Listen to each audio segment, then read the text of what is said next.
All right, guys, today I'm going to teach you about something called stick drift, and I want to also offer up a solution. All right, so what is stick drift? Stick drift is the issue that occurs whenever you use a controller over and over and over again, and you tilt these guys over and over, and the thing that actually measures the angle that you're pressing this at and feeds it as data back to the game system starts to wear out, because there's actually a physical thing in here. There's springs and everything that keep these guys to bounce back, but there's also a thing that measures that angle. And stick drift is the issue that occurs when that thing gets messed up enough that it starts reading, even being in the center, as slightly tilting one way or another.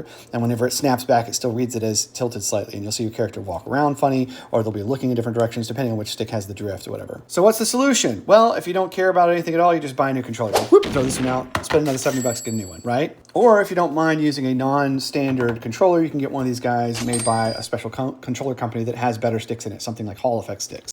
However, you can get these sticks now called TMR sticks from a company called GullaKit, and that's what my other two controllers right here have in them. If you look really closely, they're slightly different width and material there. They're like a metal reflective sort of material, but otherwise they're almost the exact same height and everything.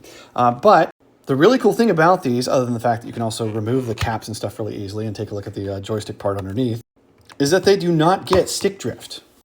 Well, how do they manage this? Well, to be clear, they do still have the springs that can wear out inside of them, but instead of reading the bending part with a physical piece of metal that, again, wears out over time, they instead use something akin to magnetic field changes.